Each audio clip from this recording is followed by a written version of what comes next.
Mi opinión sobre el movimiento identitario woke es que eso de que la gente quiere que los demás le vean como él quiere es mentira. La fe es una certeza de la que no te puedes librar, y si te libras desaparece. Precisamente por eso, religiosamente, la fe es una virtud teologal, o la tienes o no la tienes. Pero ahí estás partiendo de que todo el mundo sabe intrínsecamente discernir entre el bien y el mal. Estoy partiendo de que todo el mundo tiene la capacidad, no de que sepa usarla. La creatividad no existe. La creatividad es una ilusión. La memoria no funciona así. La memoria es un mito. La memoria es continuamente síntesis y resíntesis. La mente masculina no puede con un afecto que no se traduce en actos. Por eso es mucho más prudente a la hora de manifestar sus emociones, porque sabe que se va a traducir en actos. Tengo una pregunta de mera curiosidad. ¿Cómo se relaciona tu estudio con la conciencia, con tus creencias católicas? Pues... Psicobiología de la conciencia. ¿Qué es este concepto? Ya, claro. Psicobiología de la conciencia. O sea, vamos a ver. Pues es trabajar la teoría de la mente o la filosofía de la mente, o explicar qué es la mente o la conciencia, depende, son términos parecidos, no idénticos, pero sin olvidar las bases biológicas que la crean. O sea, al fin y al cabo, todos los hechos internos tienen una causa biológica. Entonces, a mí me parece especialmente interesante construir una teoría de la mente o hacer filosofía de la mente, pero teniendo en cuenta cuál es el origen, como, digamos, bueno, iba a decir pragmático, no, biológico. O sea, cuál es la intención o la utilidad de la mente. Lo que hemos llegado a tener la conciencia humana actual, la mente humana actual, ha llegado innegablemente por un proceso evolutivo. Y hoy en día tenemos unas bases biológicas que no se pueden tampoco separar de la experiencia humana. Y yo creo que, bueno, que es evidente que la experiencia humana es una conjunción de todas esas, de todo junto, tanto de los procesos más primarios como a lo mejor de los más complejos, corticales, las representaciones más abstractas, todo eso. Entonces es un todo. Entonces, psicobiología de la conciencia es... bueno, se queda así como muy rimbombante y yo creo que es excesivamente complicado. Pero psicobiología de la conciencia es teoría de la mente poniendo hincapié en los orígenes biológicos o en los motores biológicos primarios, ¿no? Vale. Como de la biología surge la experiencia consciente. ¿Y por qué de la consciencia? ¿Qué es la consciencia? Pues esa es la cuestión. Vamos a ver, la conciencia o consciencia, me gusta más conciencia, más rápido. La conciencia es el resultado de una mecánica biológica representacional. O sea, la conciencia es la experiencia subjetiva. Eso es la conciencia. La certeza que hace que tengamos un interior separado del exterior. Todo eso son definiciones de conciencia. ¿Cuál es el problema? Que la experiencia subjetiva, que es lo que psicológicamente definimos como conciencia, cuando queremos analizarla, la tenemos que hacer desde la experiencia subjetiva. Entonces, todo proceso filosófico es un metaproceso, o sea, es decir, es una metarepresentación, es un pensar sobre el pensar. Por eso se dice que la psicología no tiene objeto empírico, porque no podemos explicar la mente humana empíricamente porque no podemos salir de ella, en cierto sentido. No es del todo correcto, pero tiene a ver, es cuestión epistemológica, ¿no? Pero el principal problema de la teoría de la mente o de la filosofía de la conciencia o de la biología de la conciencia es el problema de la autorreferencia. O sea, de que todo lo que hacemos para explicar la mente son los mismos procesos de la mente. Entonces, todo proceso autorreferente va a manifestar o va a revelar errores sistémicos. O sea, va a terminar encontrando fenómenos que necesitan de, digamos, una externalidad para ser explicados. Y claro, nosotros no podemos salir de nuestra mente. A lo mejor empíricamente podemos encontrar fenómenos que no son mente, pero como su interpretación siempre va a ser mental, es muy difícil librarnos de la misma conciencia o separarnos de la conciencia para explicarla. Así que tenemos que hacer filosofía, y la mejor forma de hacer esa filosofía de la mente es intentar juntar el hecho intelectual con las causas más materiales y por lo tanto más biológicas de la mente humana. Tengo una pregunta de mera curiosidad. ¿Cómo se relaciona tu estudio con la conciencia, con tus creencias católicas? Pues yo creo que en realidad relación... creo que la creencia religiosa se relaciona con todo porque no es una creencia. Es decir, le llamamos creencia, pero no es una creencia, es una certeza. Esa es la diferencia entre la fe y el conocimiento. La fe es una certeza de la que no te puedes librar. Y si te libras, desaparece. Precisamente por eso, religiosamente, la fe es una virtud teologal. No se puede tener ni... Solamente puedes pedírsela a Dios. La fe es una virtud teologal. O la tienes o no la tienes. Y si quieres más, tienes que pedirla para que te lo dé o Dios o los dioses, depende de cuál sea la mitología aplicada, ¿no? Pero la fe es un hecho que se descubre que se tiene y se convierte en certeza hasta el punto de que descubres que esa certeza siempre estuvo ahí. Todo lo demás es conocimiento y no tiene nada que ver. El conocimiento es algo que yo he sacado del exterior y he convertido en mío. Y he operado antes y lo he traducido a mi interior y lo he hecho mío. No tengo sensación de que la fe me pertenezca, porque no es una elección. La gente cree que es una elección. Sin existencia de conocimiento no puede existir la fe. Precisamente la fe existe paralela al conocimiento. Otra cosa es, vamos a ver, existe la fe y existe el conocimiento religioso. Y es diferente. O sea, la fe es existencial. La fe es una sensación, es una vivencia y es una experiencia respecto a lo desconocido de certeza en tanto buena relación con lo desconocido. Eso es la fe, ¿no? Pero todo lo que está aparejado a la fe son reflexiones por las que el conocimiento aplica a dar sentido mundano a lo que hay en lo sobrenatural. Entonces, la traducción de lo sobrenatural o de las creencias o del hecho religioso en términos de conocimiento es un hecho filosófico, como lo teológico. Pero en realidad, aunque versa sobre... O sea, el origen está en un hecho humano, que es el hecho religioso o en el hecho de la fe, todo lo que rodea eso no deja de ser una forma de filosofía, simplemente que parte de otras presunciones que pueden ser, no sé, a lo mejor puedes creer que son formalmente incorrectas o que no deja de ser un mito y por lo tanto es un imaginario, es una ficción. Eso es independiente. La experiencia luminosa y el conocimiento que hay alrededor de la experiencia luminosa o cómo se ve el mundo después de tener esa experiencia religiosa o luminosa es diferente de la misma experiencia religiosa en sí. Es decir, la fe en tanto experiencia es compatible con cualquier tipo de conocimiento. Muchas veces crea angustia existencial, pero ¿y qué? O sea... Yo no tengo ningún problema, muchas veces, alguna vez, no me lo han preguntado, pero yo sé que lo estaban pensando. ¿Cómo puede ser que siendo católico y teniendo la fe que tienes, sea cual sea, ¿no?, lo que crean, estés tan empeñado en explicar empíricamente la realidad? No me lo han preguntado, pero sé que quieren preguntármelo. Y digo, porque la realidad es una cosa y lo sobrenatural es otro. Es decir... Yo lo que intento explicar es la realidad en tanto lo que es explicable humanamente y es inagotable. Para mí, la experiencia científica o filosófica no hace que las cosas sean menos fascinantes o menos trascendentes. Al contrario, cuanto más sé, más sensación tengo de que hay algo alucinante. O sea, cada vez se vuelve más y más alucinante todo. El conocimiento no da certeza. Da algunas certezas, pero no te da la certeza. Al contrario. O sea, pocos científicos hay que no estén cada vez más y más apasionados por todo lo que no saben. Creo que el campo del conocimiento es finito, pero ilimitado, y sin embargo estamos todo el rato intentando compararlo con experiencias que no tienen nada que ver con el conocimiento. Creo que es una comparación...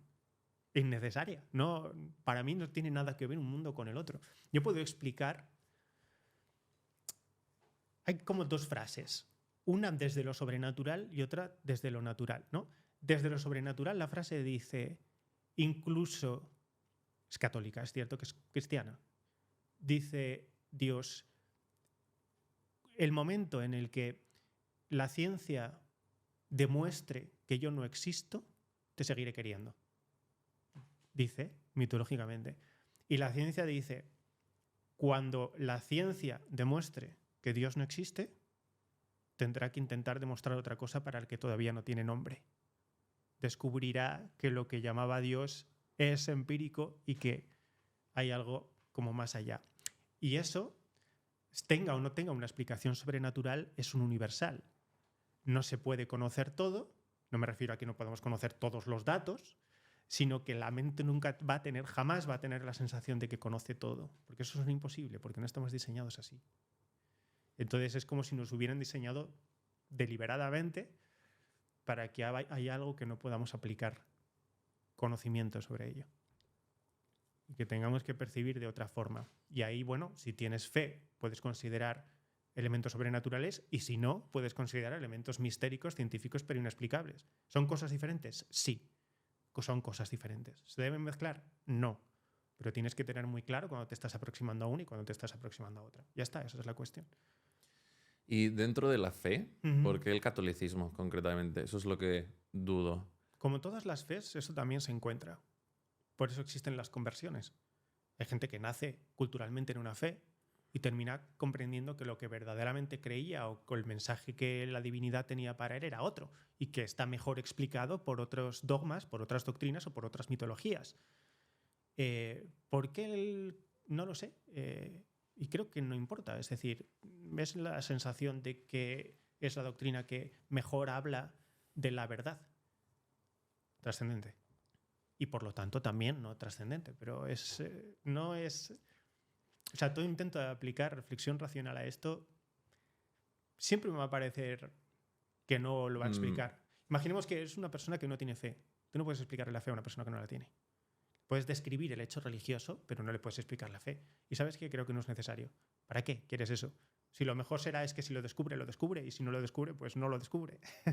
Es decir, es algo que no debe cumplir las reglas del conocimiento, porque no es necesario. ¿Sabes qué metáfora se me ocurre aquí cuando te preguntan qué estado es el que te da una droga y no lo han probado? Es exactamente eso. Y tú le intentas explicar, no sé, ¿cómo te describo esa sensación que no has notado nunca? ¿Sabes a qué se parece? También a cuando describes un sueño y tienes la certeza de que estás describiendo lo que viste, pero no lo que viviste. Es que yo no te puedo explicar qué es eso de que había una persona que era Juan, pero no era Juan, o era Marta, pero no era Marta. Pues esa es la experiencia inefable. Pues la experiencia religiosa es inefable. Eso en cuanto a la fe.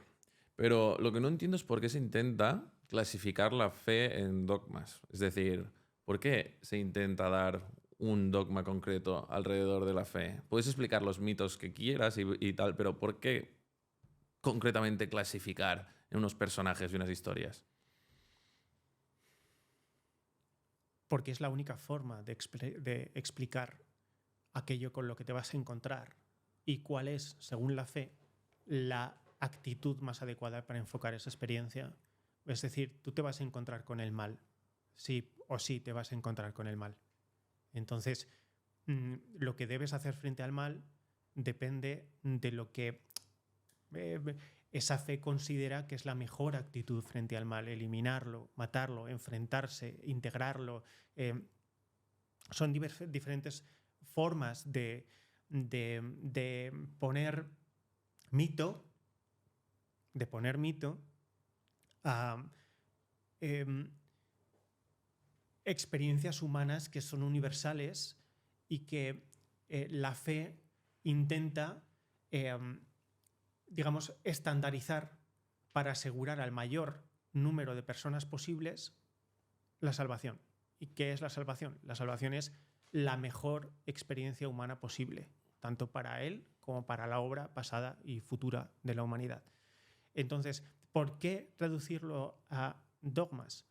Porque a veces, si no existe el dogma religioso, es decir, moral religioso, hay muchas personas que nunca jamás van a experimentar el bien o el bien en un determinado campo. Si tú, por ejemplo, no le dices a alguien cuál tiene que ser su concepto de familia o su concepto de amor o su concepto de respeto, ¿no? Si no le dices que lo pruebe primero, a lo mejor nunca lo intenta por sí mismo y nunca encontrará esa experiencia del bien. porque no lo va a vivir. Y entonces la religión pretende que tú vivas esa experiencia del bien.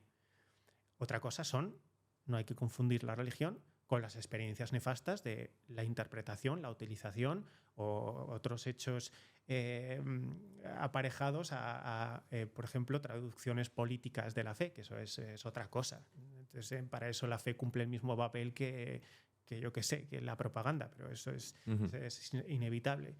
El dogma es necesario porque son muchísimos años de saber que esa conducta es la que te da el mayor número de posibilidades de aproximarte a lo que esa fe considera que Dios quiere o la divinidad quiere o el destino está pensado para, dependiendo del hecho de fe. Entonces, por supuesto que es dogma. Si no, cada individuo empezaría desde el estado de salvaje. Empezaría desde el error, empezaría desde lo arbitrario y puede que algunos pues nunca conocieran la experiencia del bien que pretende la religión, ¿no? De la misma forma que existe la cultura acumulativa, existen los valores y la religión acumulativa. Exacto. ¿Y no crees que eso ya está intrínseco en el humano? ¿El qué? Los valores de lo que es moral e inmoral, lo que es correcto e incorrecto. Existe la intuición de reconocer afectivamente un buen resultado y un mal resultado. Tus análisis de películas y De de... las pelis. Sí. Intencionadamente no he entrado porque no veo pelis y cuando Bueno, las veo bien. no me acuerdo. ¿No te acuerdas de las pelis? No te quedan... Hostia, tío, es que soy ¿Recuerdas? generación TikTok, ¿sabes? Necesito hacer algo más que ver una peli. Ya. No me capta la atención suficiente. Por eso veo anime, 20 minutos, rápido, peleas y aún estoy con A el lo mejor móvil. es que no sabes lo que tienes que buscar en las películas. Es mi Talón. ¿De No, Aquiles? no, o sea, sí que veo pelis alguna vez, ¿eh? No veo demasiadas, Vale, pero vale. Bueno, el hecho de no ser capaz de aguantar una hora sin hacer nada con las manos viendo algo es el principal motivo por el cual no veo películas. Sí que sé, cuando las veo, sí que sé sacar el...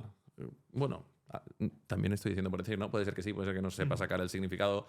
Sobre todo cuando veo utopías. Y de este estilo, ficción, utópicas, distópicas, de este estilo. Es lo que más me gusta. No veo ni terror ni amor, porque no me gustan las emociones.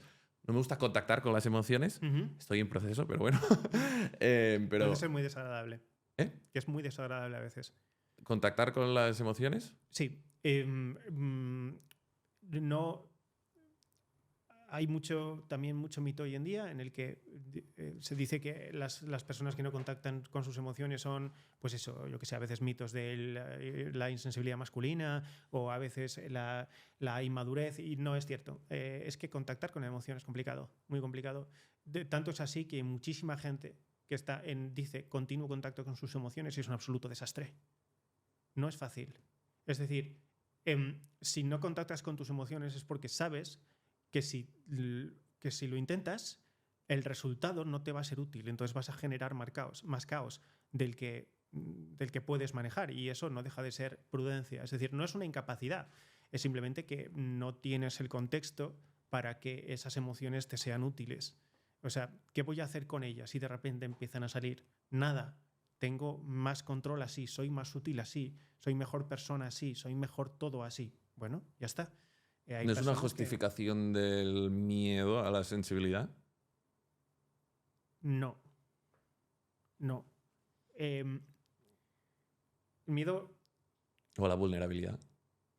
Bueno, podría ser que cierta parte de tu contenido afectivo sea que tienes en pánico, ¿no? Que te dé cierta sensación de desamparo las emociones. Entonces, puede que tengas ahí enquistada algún tipo de sensación de desamparo y que bueno, es que si verdaderamente eso ocurre, cuando esa emoción salga fuera, todo el resto de tu realidad desaparecerá. Y eso no todo el mundo se lo puede permitir.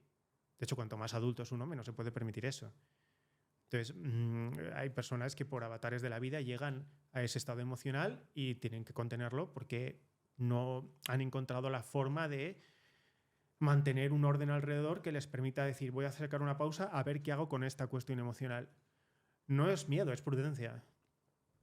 El miedo sería si dejaras de hacer cosas para no sentir. Pero tú estás diciendo que cuando te pones a sentir cosas, dejas de hacer cosas. Es al contrario. El miedo a las emociones no es... A ver, las emociones pueden tener efectos somáticos súper desagradables. Gente que vomita por emociones, gente que tiembla y gente que colapsa físicamente por las emociones. Entonces es muy desagradable. Pero ¿cómo no se va a tener miedo a eso? Hombre, claro que tienes que tener miedo a eso. O sea, te convierte en un ser disfuncional. Las emociones pueden ser muy puñeteras. Otra cosa diferente es que hay gente cuya, digamos, la mayor parte de la gente que dice que está en contacto con sus emociones, hoy en día, sobre todo así moderno, está en contacto con las mismas 3 o 4 emociones normalmente egoístas. Es decir, normalmente le sirven como... es una herramienta de trabajo, me siento cómodo. Hay una canción de Ed Sheeran que habla de esto, I feel comfort in my pain. Me siento cómodo comunicando que estoy así de infeliz o desgraciado. Me siento cómodo mostrando esta ira porque es parte de mi conducta, ¿no? Y por lo tanto lo he convertido en parte de mi identidad. Pero eso no quiere decir que hayan dominado esa emoción. Al contrario. Sí, los arquetipos de personalidad emocionales, las Fs en el 16 Personalities, o el 4, el 2, el 3 en el Enneagrama, todos esos, claro. Y de hecho tienen como mucho orgullo muchas veces al referirse a sus emociones. Demasiado, como... ¿verdad? Sí, pero claro, también lo concebimos desde nuestra personalidad sobreracionalizadora de la vida. También. Sobreracionalizadora, ¿eh? O sea, por ejemplo, mira, y esto lo veo en las pelis que veo. En las distopías, las utopías, son muy de estar en tu cabeza, de crear realidades paralelas y se asemejan mucho a pues, lo que mi personalidad le gusta, ¿no? Por haberme creado así. Y creo que no veo películas donde contactes con emociones porque las he rechazado desde pequeño y he creado un vacío ahí que en mi opinión es negativo. O sea, en mi opinión no creo que sea positivo el hecho de alienarse de las emociones. De separarse, de encapsular. No sé si es encapsular, sino rechazar o tener miedo a las... Encapsular, es retener en un momento, en un lugar en el que no se salen de donde están. Porque no es cohesión, no es en cohesión con lo que realmente querrías hacer. Porque, por ejemplo, la alegría sí, la busco demasiado, por eso me he drogado toda la vida, ¿sabes? Pero el miedo o el amor, la vulnerabilidad, todo eso sí que lo he rechazado siempre. Y no sé, creo que es algo que en lo que tengo que trabajar, ¿sabes? Interiorizar. No, que el abanico completo de emociones, saberlo sentir, no es únicamente alegría y poco más. ¿Y por qué? ¿Por qué crees que tienes que hacer eso? Claro que es el deber hacer, ¿no? Pues por haber ido a terapia varios meses. Tu experiencia terapéutica te ha dicho que sería conveniente que... No solo eso, la fe, Dios, un poco. Okay. Creo que la vida me lo está poniendo delante. Que te delante. estás perdiendo información. Por la experiencia somática, o sea, el temor a la experiencia somática, es decir, la experiencia física de la emoción, hace que te pierdas información, porque las emociones son información. La única cuestión es sobre qué, ¿no? ¿Cómo va a cambiar mi visión del mundo después de sentir esto, después de abrir esta puerta, de ver qué hay ahí? Entonces, la dificultad de somática no es miedo a la emoción, sino los efectos físicos de la emoción. Porque la emoción no deja de ser una forma de información, por eso le llamamos afecto. A lo presomático. Tú sabes, no en lo más profundo, pero tú sabes, tú eres consciente de que todas esas emociones te están indicando algo que podría convertirse en conocimiento. Pero no sabes qué. Y sobre todo, no estás seguro de si va a merecer la pena. Es que esa es la cuestión. O sea, ¿merece la pena el conocimiento que te van a dar las emociones? Hay mucha gente que dice que sí, todo conocimiento. Eso no tiene por qué. No tiene por qué.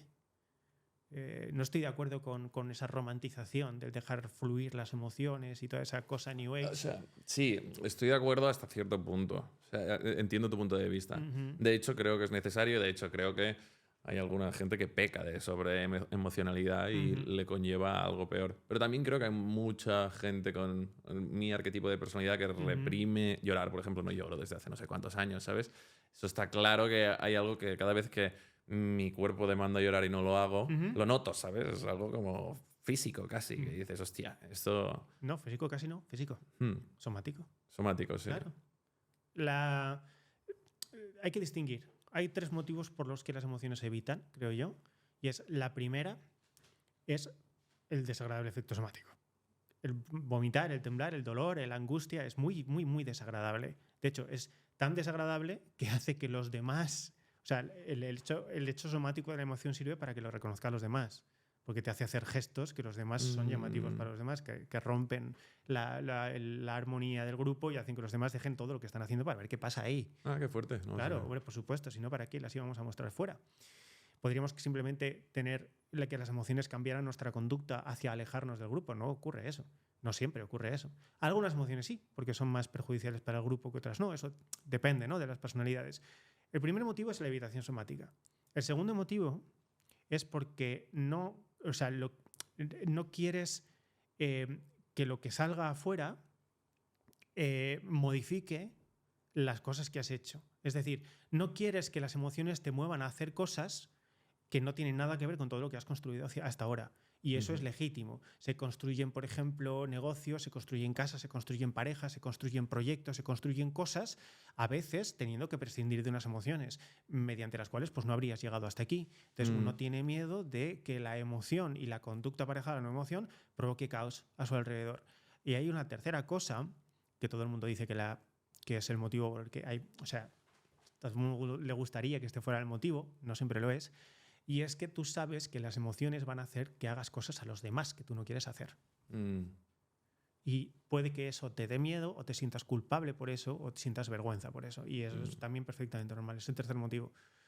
¿Y por qué íbamos a...? Sobre todo a los hombres, creemos que eso es un hecho egoísta. Es decir, tenemos introyectado que no deberíamos estar perdiendo tiempo en que nuestras emociones causen problemas a los demás. Porque no nos resulta útil. La mente masculina quiere ver construcción, quiere ver resultado, quiere ver efecto, quiere ver lo grandioso, pero no quiere no quiere ver cómo los demás pierden tiempo en él. No quiere. 100% de acuerdo. La mayor parte de la idea sobre el hombre de hoy en día, la posmoderna, más bien woke sobre todo, dice que el hombre hace eso por egoísmo, y no es verdad. Ese es el acto de generosidad más grande que tiene la mente masculina. Y es que no soporta que los demás pierdan el tiempo con lo suyo. Y dices, no, es que prefiero picar piedra mientras grito en desesperación a que todo el mundo pierda el tiempo viendo cómo grito. No. O sea, prefiero canalizar mi energía hacia cosas. La mente masculina necesita la operación para canalizar el afecto. La mente masculina no puede con un afecto que no se traduce en actos. Por eso es mucho más prudente a la hora de manifestar sus emociones, porque sabe que se va a traducir en actos. Es decir, sabe que va a tener que hacer algo con eso. Puede hacer daño a los demás, puede tal. O en todo caso va a convertirse en algo que no tiene sentido y que hace que todo el mundo no haga cosas. Y la mente masculina tiene pasión por hacer y construir.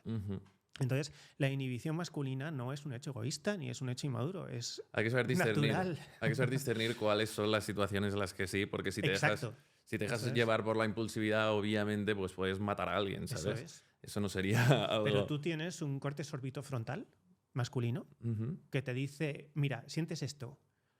Pase lo que pase, no lo saques, porque yo no sé qué vas a hacer, te dice tu cerebro. Y tú tampoco. Así que ni tú ni yo vamos a sentir esta mierda. Ahora haz otra cosa. Así que haces otra cosa y lo tragas. Y lo tragas porque no sabes cómo va a ser tu mente, tu conducta, ni sabes lo que va a ocurrir dentro de ti si abres esa puerta. Y la naturaleza te dice, tienes una potencia muscular que probablemente sea lo que ha dominado el espacio físico del planeta durante 10.000 años. Vamos a no abrir ciertas puertas. Y dices, es más útil que no hagas eso. ¿Qué es lo útil? Trágatelo y ponte a hacer maqueta, bricolaje, construye una empresa, haz trading o dale a un saco. Todo eso es más útil para ti, para los demás y para el mundo. ¿Qué haces sintiendo esta mierda? No te va a servir de nada. No te puede dar información, sí, pero tú no estás hecho para la información, sino para la formación. Por eso el típico ejemplo de cuando te deja la novia es cuando creas la empresa que cambiará tu vida. Exactamente, eso es. Transformas la energía. ¿Y cómo es el cerebro femenino? Contextual. El cerebro femenino no funciona a través de obras, de operaciones sobre el entorno. Funciona a través de diferentes concepciones sobre el entorno. El cerebro femenino encadena contextos. ¿Y qué es un contexto? El contexto es todas las pequeñas cosas que constituyen el ahora y qué significan y cuál es la relación entre sí. El cerebro femenino es coge el ahora y lo convierte en una inmensa red de significaciones, relaciones, afectos, causas. Es muy estereotípico, pero funciona más o menos así. El problema o el conflicto en un hombre es ¿qué hago para que esto no aparezca o para compensar esto que ya ha aparecido? ¿Qué hago para compensar? ¿Vale? O para revertir. ¿Qué hago? Y el cerebro de una mujer dice, ¿cómo he llegado hasta aquí? ¿Qué es lo que ocurrirá después? ¿Cómo se sienten todas y cada una de las personas que lo ven? ¿Cómo se sentirían todas y cada una de las personas que lo vieran? ¿Cuál es el contexto? ¿Cómo se interconecta todo lo que está ocurriendo con todo lo que está ocurriendo? Y cómo el vaso que hay en la mesa cambia su significación si estoy contenta o si no lo estoy, si mi amiga está contenta o si no lo está, si tengo una crisis o no tengo una crisis, si estoy guapa o no estoy guapa, si tengo dominio o no tengo dominio. Todas y cada una de las cosas que rodean al cerebro femenino cambian de color o de significación a la vez. Y el cerebro masculino funciona así. Entonces, el cerebro femenino es contextual y por lo tanto es un cerebro que está pensado para el ser. Es decir, para sobrevivir a diferentes contextos en los que no puede operar. Así que tiene que analizar y comprender y estar preparada para cuál es la siguiente comprensión. Imagínate, no es correcto hacer esta analogía porque evolutivamente no es exactamente así, pero imagínate que la mujer está en una cueva y no puede salir de ella. ¿Cómo se diseña una mente para sobrevivir al interior de una cueva con otras mujeres, otros niños, otros hombres, cuando no puede hacer? ¿Cómo construyes un cerebro para que sobreviva cuando no tiene fuerza para hacer? Pues reelaborando. Y si hace falta me adapto, si hace falta comprendo de otra forma, si hace falta comunico para que la otra persona comprenda de otra forma y cambie su contexto y me integre y creo redes, modifico redes, me muevo entre esas redes, que es una mecánica intelectual de crear episodios mentales. ¿Cómo preparas una mente humana? Insisto, esto es una metáfora evolutiva que tiene este motivo, pero no es suficiente, hay más cosas que tener en cuenta. ¿Cómo preparas una mente para que salga ahí fuera y haga, consiga y vuelva? Y haya corrido el menor número se haya sometido al menor número de distracciones y riesgos posibles. Pues construyes la mente masculina, prescindiendo del contexto. Visión túnel frente a visión periférica. Concepción túnel frente a concepción periférica. Esa es la dicotomía más sencilla. Luego hay muchas cosas, ¿no? Sí. Me parece muy interesante. ¿Y qué tiene que ver los arquetipos de personalidad con los cerebros masculino y femenino? Porque veo a hombres que no tienen esa... O sea, sí, imagino que partimos de una misma base, pero también hay personalidades masculinas en sexos femeninos y al revés. Eso es así, ¿no? Sí. ¿Qué pasa ahí? La respuesta es la conducta. Vamos a ver. Hay que distinguir el arquetipo mitológico del prototipo conductual. La mayor parte de los test de personalidad que están basados en lo que dicen ser arquetipos son test no arquetípicos, sino prototípicos, a veces estereotípicos. En psicología se llama estereotipia. La estereotipia es cómo describimos objetivamente, ¿vale? Por sus causas más externas, más perceptibles, cómo describimos una conducta lo más recognosciblemente posible, ¿no? Que es lo que le importa a la psicología clínica. Eso se llama estereotipo. El prototipo añade al estereotipo una motivación interna en el que nos interesa no solamente qué hace la persona, sino por qué lo hace y cómo ha llegado a esa conducta, por qué ha terminado eligiendo eso. Es una explicación un poco larga, así que voy a hacer una pequeña elipsis. Y el arquetipo nos habla únicamente de la situación afectiva existencial que después generará una creencia que después generará una conducta. Entonces, los estereotipos son conductas, los prototipos son creencias y los arquetipos son experiencias inefables sobre la existencia humana.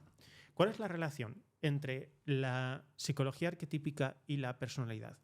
Pues si nos retrotraemos mitológicamente, esto lo hacemos mucho en el canal, porque es de lo que así analizamos las pelis, pues fundamentalmente, teniendo en cuenta esta cuestión. La primera clasificación mitológica existente es la diosa y el hijo. Y la diosa y el hijo, mitológicamente, está recapitulando el inconsciente, es decir, todo lo no explícito, y lo consciente. El cerebro femenino, o sea, el mito ha diseñado, el mito de la diosa, ha recapitulado la conciencia humana teniendo en cuenta la transición, esto es de lo que hablo en el libro, la transición evolutiva del ser humano. Al principio solamente había la naturaleza, todo era la diosa. Y todo era un conjunto de seres vivos que nacían, crecían, se reproducían y morían en un ciclo continuo de mantenimiento de la vida como un conjunto. Y eso es toda la existencia humana previa a la misma humanidad, antes de ser mamíferos, cuando teníamos incluso reproducción asexual, cuando éramos amebas y nos reproducíamos por gemación. Eso es lo que siempre ha sido. El ser más fundamental es lo femenino. La mecánica pura, única y simple, necesaria para la replicación y el mantenimiento de la existencia de seres vivos. El ser humano es, como la mayor parte de los mamíferos y muchos artrópodos, el sexo masculino es una especificación de lo femenino. Es el motivo por el que en muchas especies de artrópodos el macho es más pequeño que la hembra, porque el macho sirve es como si se hubiera extendido de la hembra para cumplir una función específica en el exterior. Al contrario del mito religioso, ¿no? En realidad es el mismo mito. Sí. La diosa tuvo un hijo. El hijo fue arrojado a la tierra para llevar un camino del héroe y terminar venciendo al mal a costa de su propio sacrificio, para que la diosa sobreviviera. Entonces, el varón es la parte, digamos, sacrificable que da mal, pero sí que es cierto que está preparada para la acción a toda costa. Eso no quiere decir que tenga que morir actuando, pero sí tiene que tener una mente preparada para que le importe más actuar que vivir, que sobrevivir, porque somos en ese sentido más prescindibles. Evidentemente, éticamente no, pero quiero decir, evolutivamente es así. Hay muchas hembras que devoran al macho. ¿Por qué demonios iba a hacer eso la naturaleza? Si el macho fuera necesario para la... No lo es. Incluso hay seres que son machos el tiempo suficiente para generar gónadas que les permitan autofecundarse y después vuelven a ser hembras. Es decir, la masculinidad es una especificación natural de lo femenino. Entonces, en toda la psique humana hay un rango de conductas que se pueden clasificar como femeninas y masculinas, no espectralmente, sino que todas las conductas son o femeninas y masculinas. Todo lo que el ser humano varón hace es una especie de resumen rápido, una conclusión a la que llegaría o hubiera llegado si fuera mujer durante el tiempo suficiente como para resolver un problema. O sea, toda tu mente es por defecto femenina, pero algunas cosas se especifican en masculina.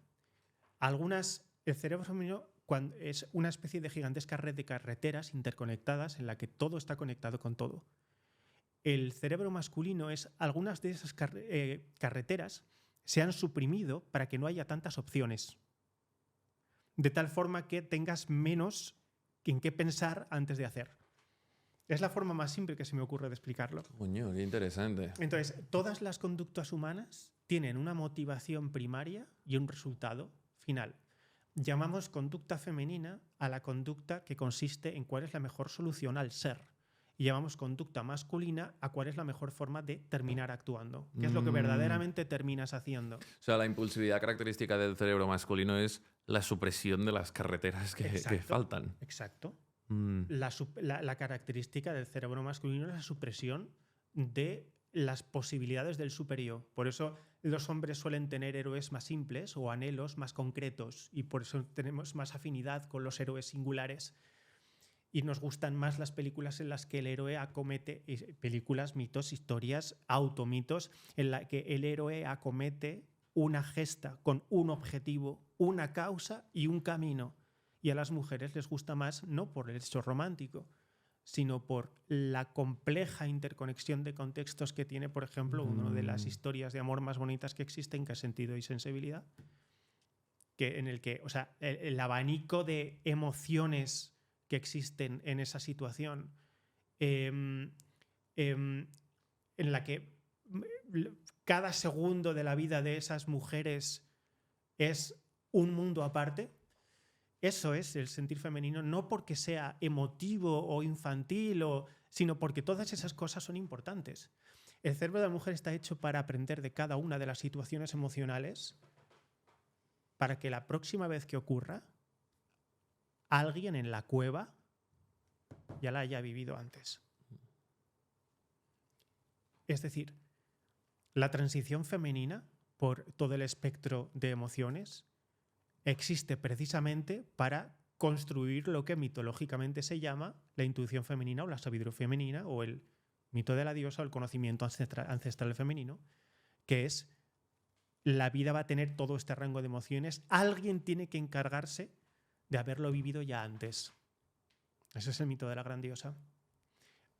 O de la mujer sabia, o de la gran madre, o de la matriarca, que sabe por todas las situaciones emocionales que van a pasar todos y cada uno de sus hijos, para reconocerla y cuando ese hijo lo necesite, ella esté ahí. Ya no va a poder cambiar su emoción, pero va a poder reconocerla y el otro va a sentir que alguien reconoce su emoción y que no pasa nada. Y después va a poder seguir su camino hacia adelante.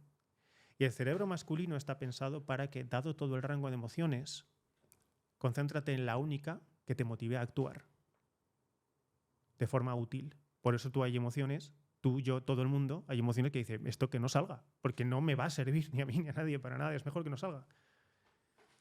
Que estamos en un momento civilizatorio en el que los hombres tenemos, digamos, el derecho, la potestad o la facilidad de que nuestras emociones, bueno, pues podamos canalizarlas y podamos expresarlas, bien, vale, pues eso ya lo hemos hecho. Ha existido el romanticismo, ha existido la modernidad, después la posmodernidad. Nunca jamás el hombre ha tenido voluntad de reprimir sus emociones más de lo necesario y nunca ha tenido la prohibición de hacerlo. Yo creo que eso nunca ha existido. Decir, por ejemplo, que existe un sexo emocional y otro no emocional no tiene nada que ver. Es el rango emocional femenino y el rango emocional masculino. Decir que lo que sienten, como dice hay un filósofo que sigo mucho, que lo explicó muy bien una vez. Dice, ¿cómo se puede decir que el sexo masculino es el sexo no emocional viendo cómo se comportan los varones en su deporte mientras lo ven? O sea, ¿cómo se puede decir que el sexo femenino es emocional y masculino no viendo los fenómenos afectivos que provoca el fútbol? O la lucha, o los coches. ¿De verdad crees que el sexo masculino no es emocional o tiene represión emocional cuando algo tan absurdo como un coche levanta semejantes pasiones? Las mujeres tienen la capacidad de identificarse con personas, es decir, de hacer suyas, de ser lo mismo que otra persona, una identificación que es somos lo mismo, por eso crean lazos tan intensos. Compasión, empatía. Y los hombres lo hacemos con las cosas, pero lo hacemos. ¿Por qué los hombres limpian sus coches tanto? ¿Por qué los cuidan tanto? ¿Por qué cuidan sus plantas, sus casas? ¿Por qué hacen bricolaje? Es que de verdad que eso no es un acto de amor. Por supuesto que lo es. Lo que pasa es que es por cosas. El hombre se identifica con lo que tiene porque convierte su dominio en el yo. Y convierte las cosas en una extensión del yo porque considera que las representan. Considera que son parte de su obra. Y todo eso tiene que servir a los demás. Y cuando los demás miren sus cosas, le tienen que ver a él. Y eso no es ego. Eso es amor. Lo que pasa es que la gente no lo entiende como amor porque no le da la gana. Lo entiendo. Pero el amor de la mujer se culpabiliza mucho actualmente. Muchísimo, muchísimo. Es curioso porque es lo típico que te pregunta, no sé, una mujer cualquiera, te dice, o se encuentra mal o lo que pasa, y tú le empiezas a dar todas las soluciones posibles, tal, pues hace esto, y que no, que me abraces, punto. Exacto, sí, es que fíjate, y además es así, es son curioso. Dos formas de ver el mundo completamente distintas. Y son igual de útiles. Es decir, la mujer quiere que lo abraces y es lo que querría la mujer que hiciera su madre y es lo que su madre está preparada para hacer porque es lo que la gran madre está preparada para hacer, abrazar. No dar soluciones, abrazar. El padre o lo masculino arquetípico es lo que está pensado para actuar en lugar de sentir, cuando toque actuar en lugar de sentir. De todas formas, todas las mentes humanas tienen más rango masculino, más rango femenino. Y no se puede decir que el rango masculino o sea, tú tengas el mismo rasgo masculino en todo lo que haces. Existen formas femeninas en lo que haces, como el tipo de línea de tus tatuajes puede ser más femenino que masculino, o puede ser muy masculino en algunos hobbies y en otros pues más femenino. ¿Y es variable según el momento el tipo de energía femenina o masculina que puedes tener? Pues, a ver, en teoría sí, porque las mujeres están, por ejemplo, preparadas para tener 4 tipos de energías diferentes a lo largo de 28 días, ¿vale? 4 potentes formas de energía diferente durante 28 días. Y los hombres estamos preparados para tener, digamos, durante 24 horas el estado emocional o afectivo más preparado para que nos cunda ese día, ¿no? Para ser lo más efectivos posibles antes de que el sol se oculte. Sin embargo, existen unas ventanas, tanto en la mente de mujeres como en la mente de los hombres, en las que recíprocamente podemos asomarnos a esa parte que no tiene que ver con nuestra función. Es decir, no es correcto decir que un cerebro masculino rechace su parte femenina y viceversa, porque somos perfectamente capaces de asomarnos un poco a esa ventana. Evidentemente hay realidades que nunca jamás vamos a poder comprender. Tú nunca vas a poder comprender cómo es la mente de un hombre homosexual o de una mujer heterosexual o de un hombre asexual. No lo vas a comprender en su integridad porque no puedes comprender todo el espectro de su experiencia combinada, pero sí puedes separarla en cosas que dices, bueno, me puedo imaginar más o menos en qué consiste una parte femenina dentro de un cuerpo masculino, porque yo creo que podría, o sea, existe en esa ventana. Los sexos no están completamente separados, ni de casualidad. Y de hecho, tanto es así que somos todos femeninos y más o menos masculinos, pero siempre femeninos, que es no solamente mitológico, sino que eso es psicológico. Eso es psicológico así. O sea, la testosterona es una forma de especificación de lo femenino masculino. Y por eso, de hecho, bueno, existen formas de la insensibilidad a la testosterona, hace que el hombre, que es un varón, nazca con un cuerpo que es indistinguible de una mujer, salvo en los cromosomas. ¿Por qué? Pues porque no se ha terminado el proceso de especificación de mujer en soldado, en hijo Dios. Qué interesante.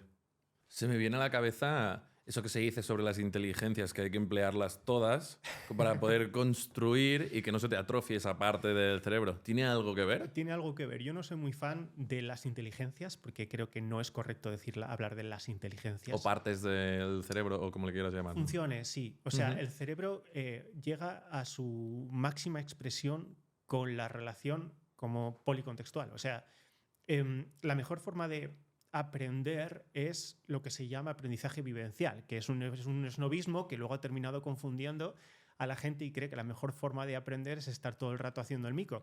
Pero vivencial quiere decir que integras la mayor cantidad de versiones diferentes de ese mismo tema. Es decir, si tú quieres aprender sobre física, tienes que aprender la teoría, tienes que verlo en la realidad, tienes que relacionarlo con otros campos, tienes que aprenderlo semánticamente, es decir, tienes que hacer el desarrollo lingüístico, el desarrollo matemático.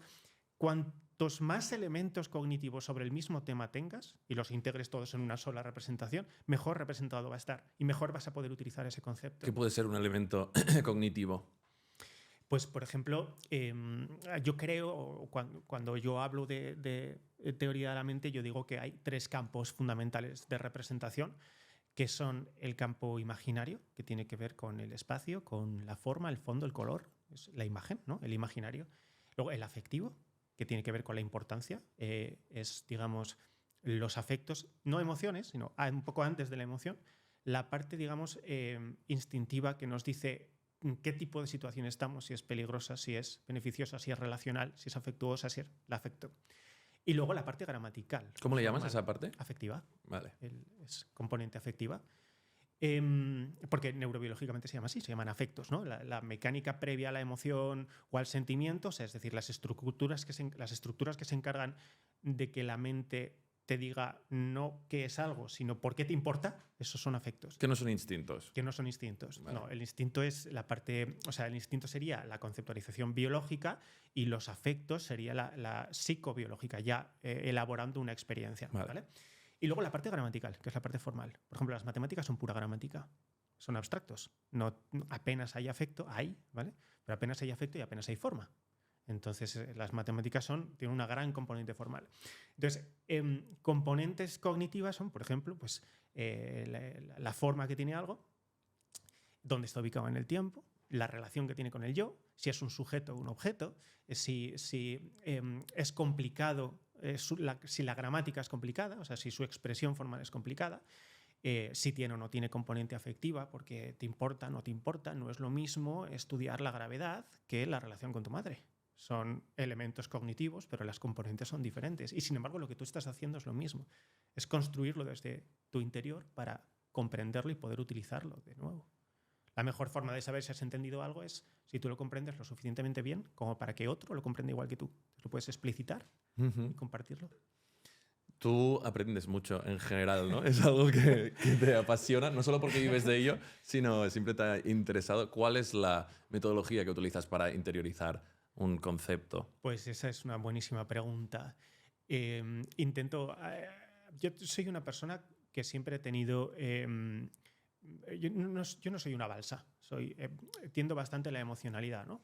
Y eso provoca que tenga cambios de ánimo, ¿no? Hay personas que cambian más de ánimo, personas que cambian menos. Entonces, mi disposición de ánimo cambia lo suficiente como para que yo haya tenido que estudiar de forma fragmentada. Eso es un poquito incómodo. ¿Qué es lo que hago? Intento aproximarme a lo que quiero aprender desde todas las vertientes que pueda. Por ejemplo, si me interesa el hecho religioso, pues, por poner un ejemplo, no sé si es real o no, pero intento aproximarme pues la parte psicológica, después de la parte a lo mejor más doctrinal religiosa, luego la parte psicológica. Entonces, ¿qué hago? Intento descubrir cuánto de ese concepto hay en el mayor número de campos posibles. ¿Por qué? Porque si tendemos, por ejemplo, a las variaciones de ánimo, si tendemos a la ciclotimia, que se llama, la novedad ayuda. Porque todo lo que es nuevo siempre se hace con más entusiasmo. Entonces, los que tenemos problemas de constancia tendemos a la fragmentación.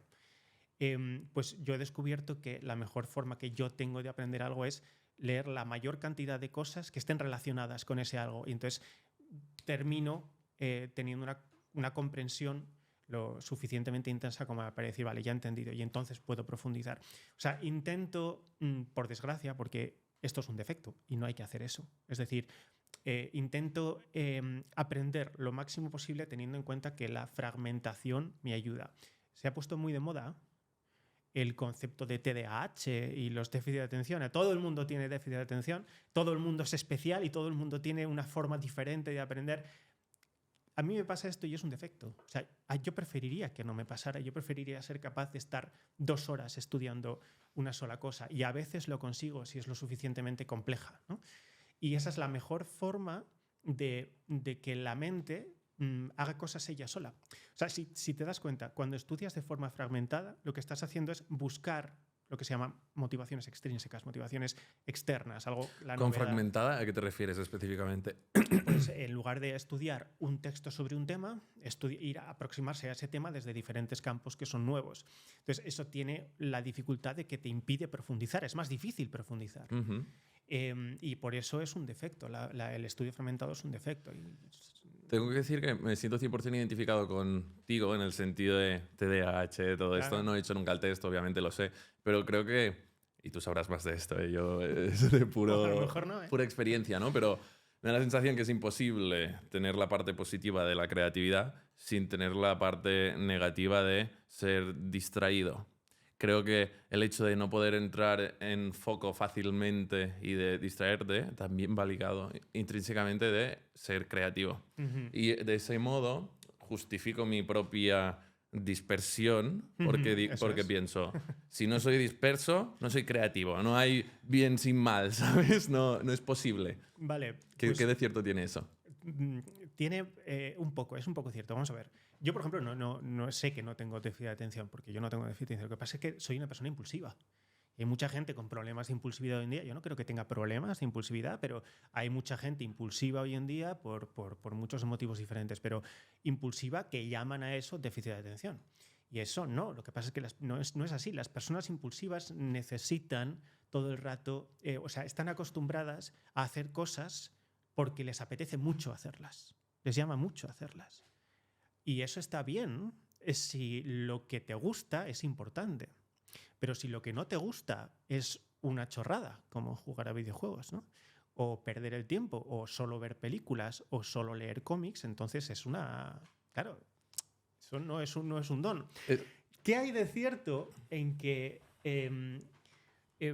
no existe creatividad sin impulsividad? Vamos a ver, en cierto sentido sí. Cuanto más variación anímica, más afectos por segundo o por minuto o por hora o por día experimentas. Y por lo tanto más variación de componente afectiva hay en las construcciones que tú tienes. Y eso da la sensación de creatividad. ¿Es en parte creatividad? Bueno, es más riqueza afectiva, efectivamente, ¿vale? Es más riqueza emocional en lo que tú aprendes. Pero hay un problema. Es que la creatividad no existe. La creatividad es una ilusión. Es muy difícil aseverar, no se puede decir que no, pero es muy difícil aseverar que la creatividad humana exista porque construimos cosas que nunca son creación pura, siempre son modificaciones de experiencias. ¿Se le puede llamar a lo rápido que sea tu procesador mental en unir una idea con otra idea a creatividad? O sea, lo rápido que funcione tu mente ligando conceptos. Digamos que lo más parecido a la creatividad sería, según yo, es decir, esto puede que no sea así, pero yo creo que lo que llamamos creatividad es cuán rápido relacionas un elemento con otros diferentes. Es decir, cuántas relaciones... Siendo capaz de crear uno consecuentemente de la unión. Cada vez que relacionas un concepto con otro, ya el mero hecho de la relación es una representación nueva. In other news. Espero que estéis disfrutando de la conversación, pero tengo que pararos un momento para pediros un favor.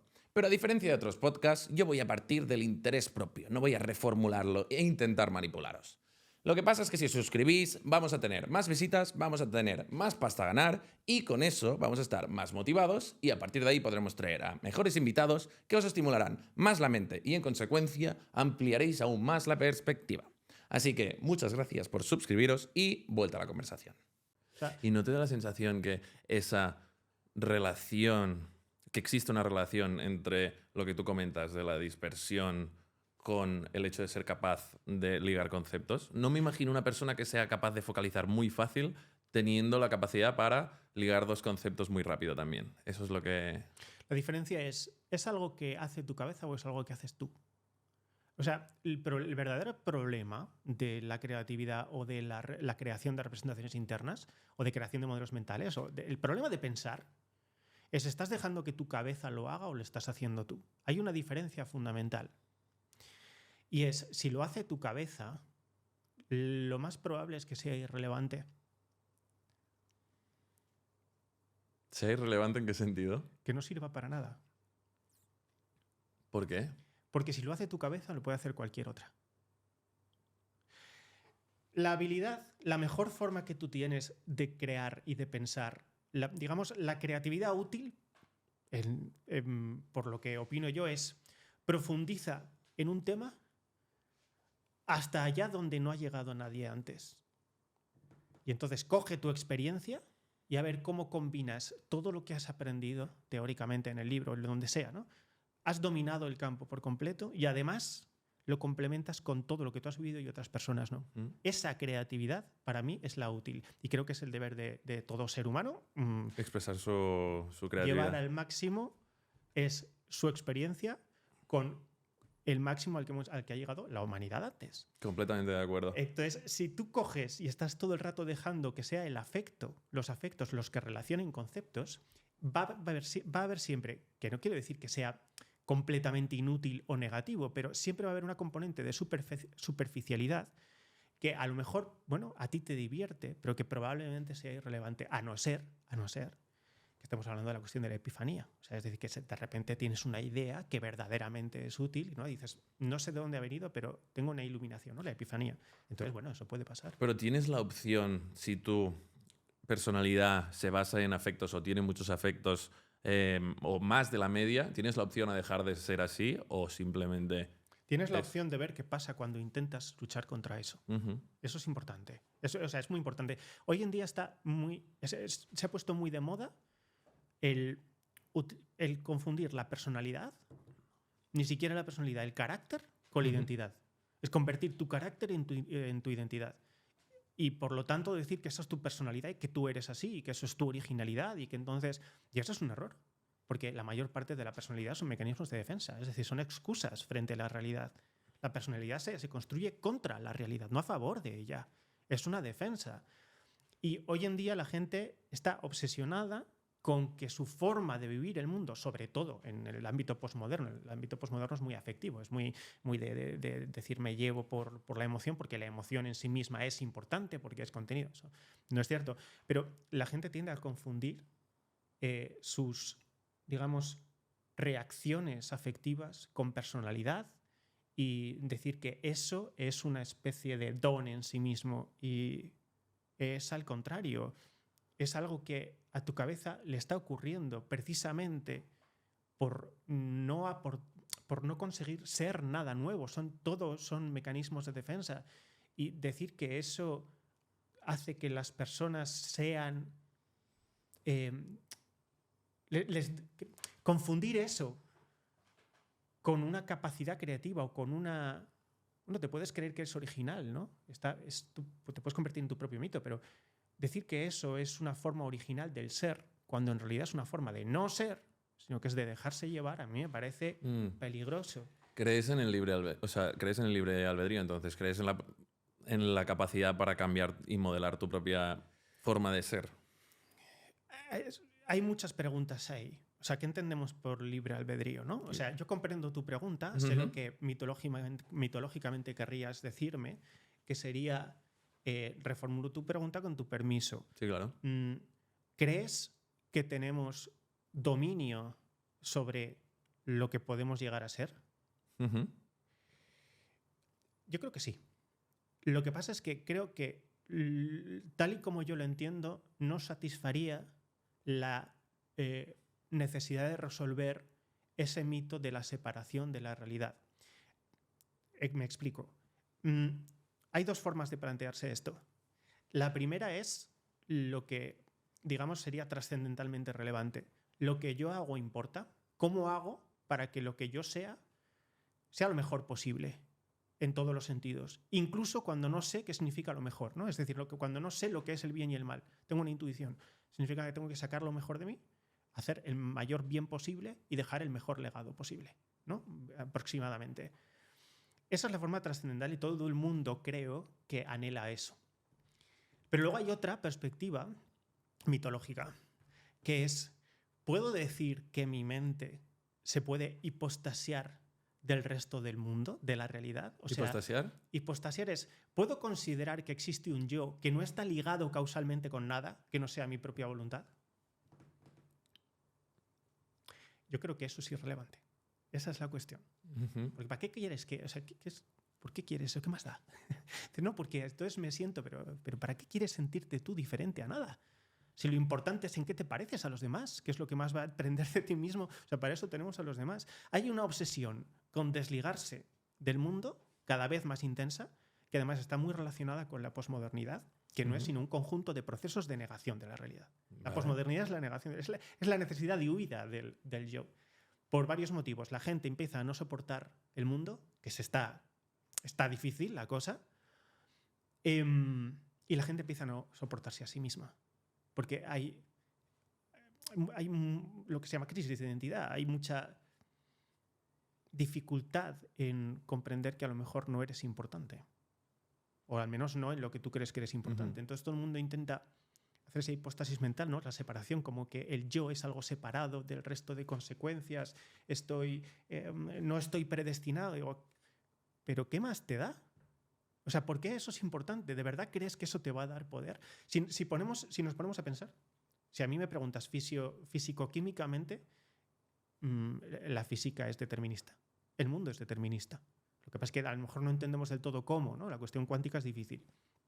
No entendemos exactamente qué es el determinismo, pero sabemos que hay una cadena causal. Por lo tanto, si tú te paras a pensar, físico-químicamente, tu dominio es cero. Pero es que además, incluso si tú tuvieras libertad, tu papel en el cosmos es absolutamente irrelevante también. Incluso libre, tu dominio sería cero. ¿Para qué demonios ibas a hacer tú con tu libertad? Bueno, pues cosas que te importan a ti mismo. Pues yo creo que eso no es tan importante. Es la obsesión del yo por escindirse del resto del mundo, por separarse, como si no tuviera que estar sometido a nada. Creo que simplemente viene del agobio de no tener que... El agobio de tener que responder ante lo que eres de verdad. Fíjate, paradójicamente, ¿no? Creo que la gente tiene miedo a no ser suficiente para lo que ellos habrían querido ser o para las expectativas de otros y hay mucha agobio existencial. Entonces, la mejor forma, o digamos la forma más primitiva o tal vez infantil de huir de esa sensación es es el mito de Lucifer. Cuéntanos. Pues el mito de Lucifer, o sea, Lucifer, al fin y al cabo, fue una creación de Dios, ¿no? Como lo somos nosotros. Y dijo que todo estaba muy bien, que las normas eran muy bonitas, pero que él era más hermoso de lo que la gente le reconocía. O pensaba, ¿por qué si yo me veo tan especial, por qué no tengo el derecho de que los demás me lo reconozcan? ¿Dónde queda el que yo sea especial y que lo que yo quiero para mí los demás me lo den? ¿Dónde están esas reglas? Y vio que no, que Dios no era ese el trato. Dios decía, no, o sea, vosotros estáis creados para ser siervos, les dijo, ¿no? A los ángeles. Y significa que vuestra misión es cumplir. Y Lucifer, dijo, no, yo soy yo, y yo tengo mi dominio y quiero elegir. Y entonces dijo que él no cumplía las normas. ¿Qué sacamos en claro de este mito? ¿Cuál es la conclusión? El mito de Lucifer, que la huida de la realidad lleva inevitablemente al narcisismo. Narcisismo en el sentido no clínico, no de trastorno narcisista, sino al meterte en ti mismo. Y cuando huyes de la realidad te la pierdes. Y tu deber, tu destino biológico, mitológico, psicológico, tu destino está operar en la realidad. No en ti, en la realidad. Si tu mente está creada para interactuar con la realidad, ¿por qué demonios estás tan obsesionado con qué es lo que tú haces contigo mismo, ¿no? Eres una máquina que está pensada para hacer, no para tener expectativas sobre ti mismo. Que las tienes, vale, pero deberás luchar contra ellas. Es incompatible el pensar quién eres, ¿no? Puedes descubrirlo mediante la obra, pero es incompatible el quedarte a pensar quién eres y el descubrir quién eres. Porque solamente se puede descubrir quién eres mediante operaciones hacia afuera, con los demás. Mediante la interacción con el mundo externo. Y sobre todo con el otro. Que es, o sea, los elementos más complejos de la realidad son los del resto de personas. Tengo dos preguntas en cuanto al narcisismo. Quiero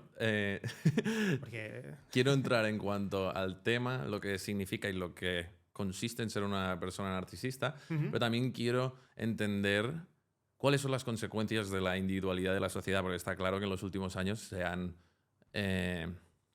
ha habido mucha más individualidad de la que había en el pasado, o al menos esa es mi teoría. Lo comprendo, no es individualidad, es ostracismo. ¿Es ostracismo? Porque si te fijas, si hubiera cada vez más individualidad, habría cada vez más variación. Y en realidad cada vez la gente hace más lo mismo. ¿Y cuál es la diferencia entre ostracismo y narcisismo? El ostracismo te lleva a creer que eres original. Vale. Y la individualidad es lo que se refleja tu particularidad, ¿no? Cómo se refleja tu particularidad para los demás.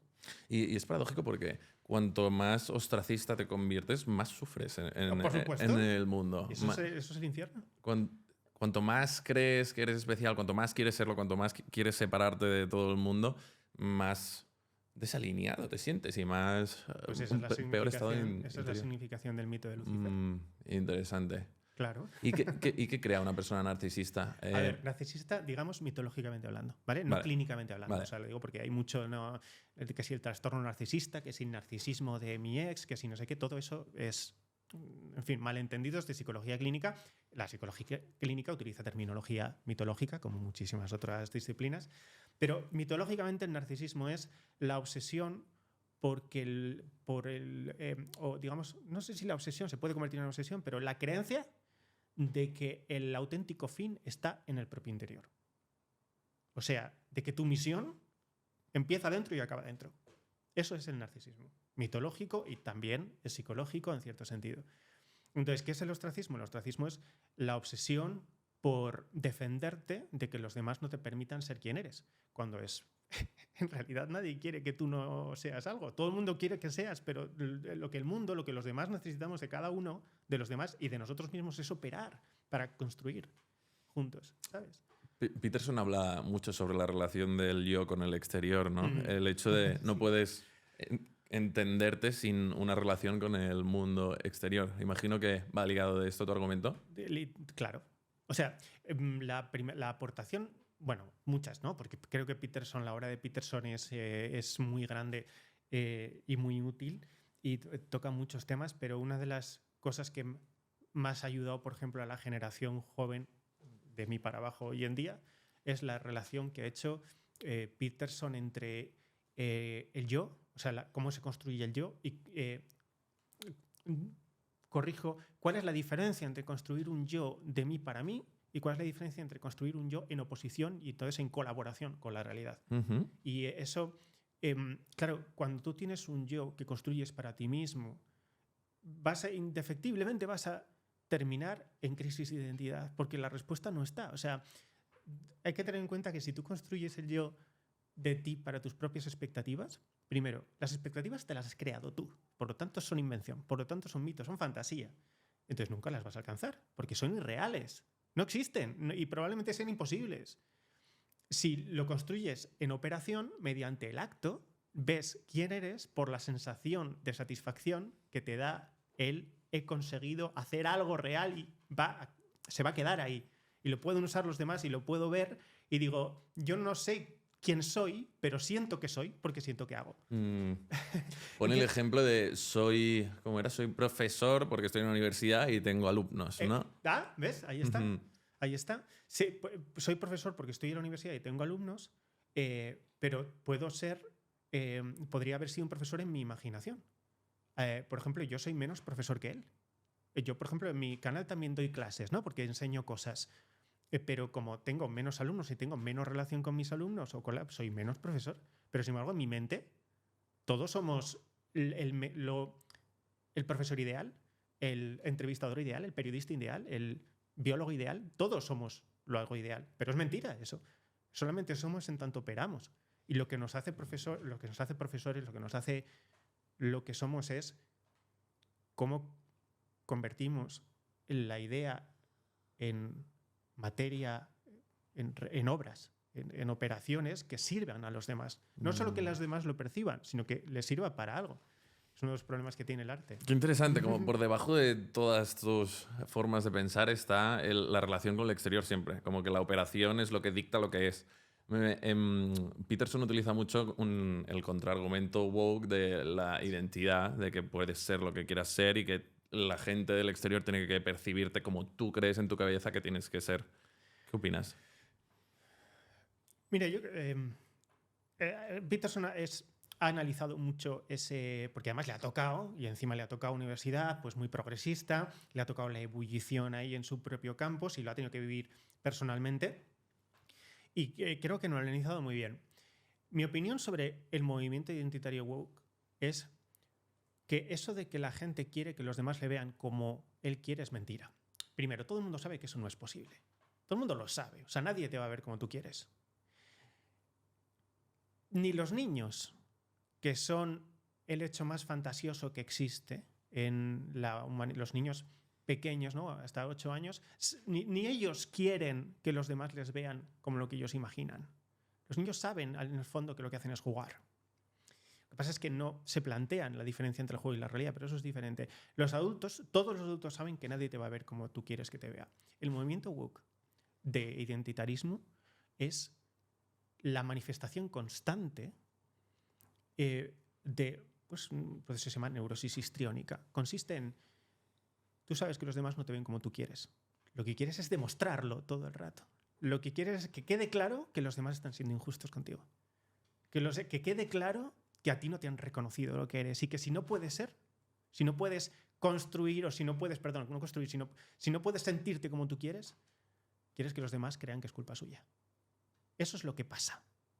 Pero no es verdad que la gente hoy en día quiera que los demás le vean como... Eso es mentira. Porque si quisieras que los demás te vieran como lo que tú quieres, harías cosas. Cuando tú quieres que los demás vean cosas y que las reconozcan, las haces, las operas y es evidente. Para los demás va a ser inevitable verlo.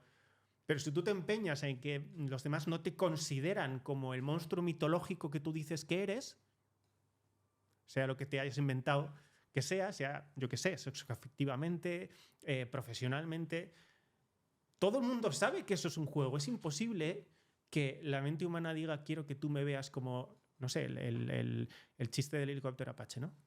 No lo sé. ¿No sabes el chiste? Pues dices, yo soy hombre, soy mujer, soy no binaria, bueno, pues yo soy un helicóptero Apache Sí. y tienes que considerarme como tal. Todo el mundo sabe que eso es mentira. Lo que quieres es, lo que anhela la psique histriónica, ese conflicto neurótico, histriónico, es demostrar que los demás están en deuda contigo. ¿Por qué esa necesidad? Porque estás enfadado. Estás enfadado porque te prometían. Esto no lo tengo muy claro, esto es así teoría, ¿no? Pero tengo la sensación de que nuestra generación anterior, tanto directa como indirectamente, nos ha transmitido cosas como que queremos ser todo lo que queramos ser. Y eso es mentira. ¿No crees que hay parte de resentimiento de que la vida es dura? Como que no... Tus expectativas y lo que es la vida Claro. en sí, Sí. hace que te vuelvas una persona resentida y por ese dolor y esa, no sé, sensación de no adecuación al mundo, como Sí. que es la consecuencia de... Creo que eso de la generación de cristal es un poco un ridículo, pero creo que lo que ha pasado es que en un mundo en el que ha habido más comodidad, pues efectivamente la gente ha podido desarrollarse más afectivamente, ¿no? Que mediante obras, y esto tiene sus pros y sus contras. Y el problema del desarrollo afectivo es que los demás no lo van a ver. Es decir, si tú vives en un mundo que es más mental que por obras, los demás no lo perciben. Entonces creces con la sensación de que todo tu trabajo interno, que ha habido trabajo interno por el mero hecho de tener tu equilibrio emocional, eso es un trabajo interno, los demás no lo ven. Y creces con la sensación de que no le importas. Y eso es lo que tiene el movimiento WOW. Está convencido de que no importa un bledo, que a nadie le importa su lucha. En cierto sentido, pues supongo que es verdad, porque nadie puede tener toda la importancia del mundo, pero creo que son personas que están resentidas porque no les han reconocido cierto trabajo interno, cierto proceso interno. Y es verdad, no se lo ha reconocido nadie, porque no ha servido para nada. Creíamos que en el estado del bienestar ya podíamos dedicarnos a la vida griega, filosófico-afectiva, y eso es mentira, porque ha habido el capital, ha venido, se lo ha comido todo y se ha convertido en un circo. Y no solamente no hemos podido ser lo que queríamos ser, sino que no hemos podido ser ninguna cosa. Entonces la generación está completamente perdida y está resentida efectivamente porque no le reconocen las emociones. Y eso lo disfrazan de soy algo que tú no comprendes o que no reconoces. No es verdad. No es verdad. Tú eres exactamente igual que los demás. Ojalá pudiera ser algo diferente para que los demás te lo reconocieran, pero no es el ser, lo que importa es el hacer. Hay un nihilismo implícito, me da la sensación, en este tipo de movimientos, que a la vez aumenta el ostracismo. El ostracismo, el narcisismo, es como una espiral. Y yo he pasado por ahí, ¿eh? O sea, Sí, ¿no? me da la sensación que todo el mundo tiene una época nihilista, la vida no vale para nada. Adolescencia. La adolescencia. Por eso se llama ejemplo. adolescer. Es un padecimiento. Ah, sí. Claro. Hostia, O sea, la adolescencia tiene la estructura de un trastorno de personalidad. Cuando la adolescencia se prolonga, lo solemos clasificar como trastorno de personalidad. Si no te puedes recuperar de la adolescencia es porque tienes un trastorno de personalidad. Coño, qué interesante. Sí. ¿Y cómo? Y los trastornos de personalidad generan muchísimos problemas de identidad, por supuesto. ¿Y cómo se da ese paso de salir de la adolescencia, del nihilismo y del narcisismo, que es algo que sugerirías? Estamos entrando en temas bastante prácticos aquí, ¿no? Pero... ¿Qué sugeriría? Sugeriría exposición al pánico. El pánico, con pánico en psicología, pues nos referimos a algunos, porque la semántica ahí es variada, pero el pánico es la sensación de que no hay nadie para apoyarte si la cosa falla. Eso es el pánico. El pánico es la mecánica biológica que te obliga, que te obliga a buscar lazos de conexión, ¿no? A saber que no estás solo, a que si te derrumbas te acompañen, a que si no hay elemento cojas de otros, a que si... que es lo que después termina pues, generando otras dinámicas biológicas de grupo, de tal. Eso es el pánico. Normalmente ese sentimiento, para construirnos como personas con determinado grado de civilización y de autonomía, ha de ocurrir en la infancia. Entonces, malas conexiones con los padres o problemas en la comunicación con el entorno provocan que la gente no, o sea, viva sin haber tenido la sensación de que cuando todo falla hay alguien ahí. Entonces ese pánico se arrastra. La única forma de como adulto superar ese pánico es la exposición a que verdaderamente si todo falla estás jodido, con perdón. Tienes que vivir en eso. Tienes que hacer algo aunque no creas, aunque te dé el mayor de los miedos, ¿no? Si haces eso, claro, yo no te puedo decir lo que te pasará a ti o le pasará a otro, pero cuando hagas eso, el pánico desaparecerá. Porque ya no tendrás necesidad de la reafirmación externa. Habrás encontrado qué es lo que hay dentro de ti que te permite autonomía. Y entonces desaparecerá esa ansiedad. Eso es la... Si uno va a terapia para solucionar un conflicto neurótico de este tipo, que tiene que ver con el desarraigo, la identidad, la ansiedad anticipatoria o no anticipatoria, la obsesividad, el abandono, el trauma, este tipo de procesos, la terapia más efectiva es la exposición o la reelaboración episódica, pero sobre todo la exposición. Hay dos formas de tratar este tipo de trauma: reelaborando, que es hablando de lo que ha pasado e intentando ver que la cosa no fue así, ¿no? Desde dentro, ¿no? Desde dentro. Te metes allí donde fue mal, recuerdas, hablas y asumes, elaboras, recomprendes. Esa es una forma. Es la forma suave. Pero luego la forma no tan suave es la exposición. ¿Qué implica? Implica que lo haces y te cierran la puerta y te quedas solo. Te enfrentas al mal interno, al pánico de que a lo mejor estás solo. Lo que sea lo que te esté gritando tu mente. A lo mejor te mueres, a lo mejor no lo sé, viene un monstruo, da igual, el pánico. Hay una mecánica biológica que te va a hacer sentir pánico. El pánico, a diferencia del terror o del miedo, no tiene objeto. El terror tiene un objeto. Tú temes el tigre, temes el monstruo, temes el dragón, temes a las mujeres, temes lo que sea que temas, ¿no? Cada uno tiene su... Pero el pánico no tiene objeto. El pánico es un desasosiego absoluto que sirve para que pase lo que pase, te asegures de que no estás solo. Entonces, cuando estás solo, se dispara el pánico. Y entonces no haces, solo buscas contacto. Pero no haces. ¿Vale? Entonces, lo que hay que hacer es hacer a pesar del pánico.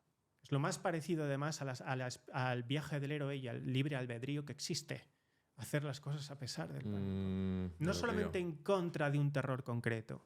Eso está bien, ¿no? Enfrentarte al dragón está bien, pero el origen de enfrentarte al dragón... De vivir en la incertidumbre, ¿no? Exacto. Antes de los mitos del dragón, cuando se luchaba contra una bestia concreta, contra el enemigo, contra el mal, contra tal, la lucha, el dragón representaba el caos. Esto lo explica muy bien Peterson, por cierto. Y el caos es la nada. El caos es el desorden. El caos es allí donde no tienes dominio, donde no sabes qué está pasando, donde tienes la certeza de que nunca has elaborado herramientas para eso y que si te expones no vas a tener herramientas. Bueno, que tú sepas. Es aquello que dice: no vayas allí donde no estés seguro que puedes sobrevivir. Eso es lo que te dice el pánico. Bueno, pues la lucha heroica de ir en contra del instinto del pánico es el viaje del héroe más primario que existe. Ve allí, vétete a la cueva. O sea, mira al dragón a los ojos es mira al pánico a los ojos. Aunque eso no tenga objeto. Es muchísimo más difícil que luchar contra el terror, o el miedo contra un objeto.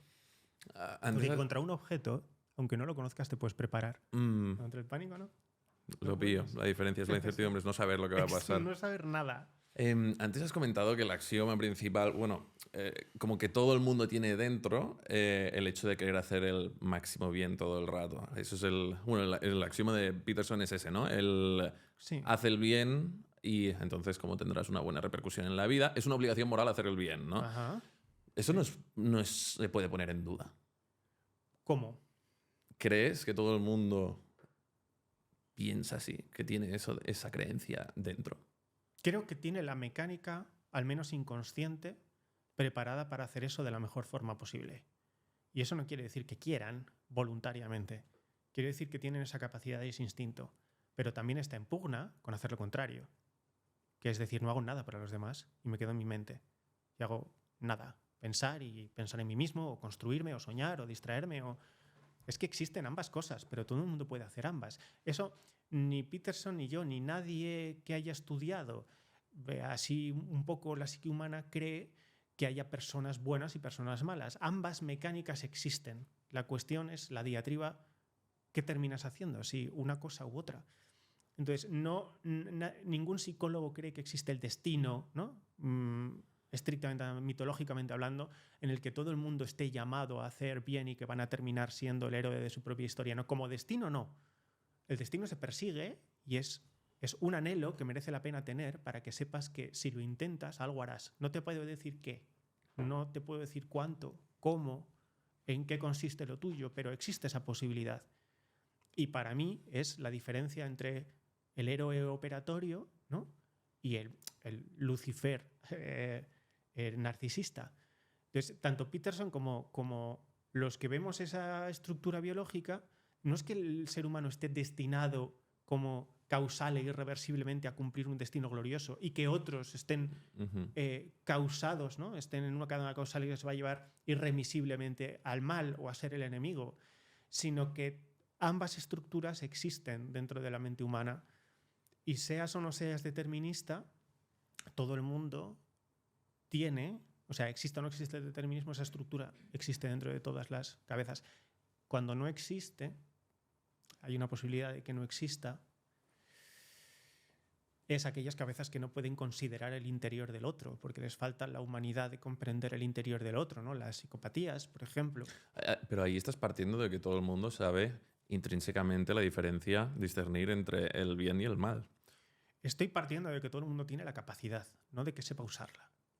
Pero todo el mundo tiene la capacidad de entender cuándo está haciendo el bien y cuándo está haciendo el mal. Todo el mundo, digamos, la gran norma. Vale. Hay gente que no, efectivamente hay gente que... Yo creo que existe el mal, pero que también creo que existe una incapacidad que hace que no se te pueda permitir, o sea, no, perdón, que no se te pueda pedir cierto grado de humanidad. Es decir, los monstruos literales existen. La inhumanidad también existe, por desgracia. Digamos, no culposa. Hay mentes que nacen desconectadas de la realidad.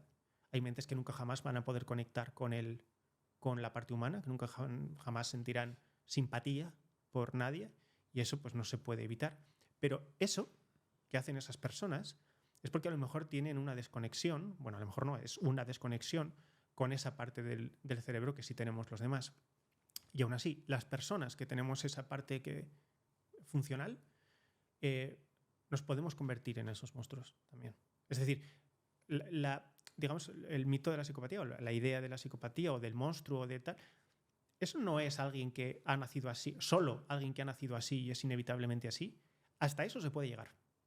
Se puede llegar no haciendo, se puede llegar no considerando la importancia del otro. Y vas a ser indistinguible de un psicópata. Se puede llegar a eso. Y no hay ningún problema. Es decir, puedes elegir hacer el mal. Y si puedes elegir hacer el mal, y por lo tanto puedes elegir convertirte en eso, puedes construir un camino hacia ser eso, significa que también puedes construir un camino hacia el contrario. Es decir, ambos caminos se construyen. Simplemente hay uno más fácil que otro.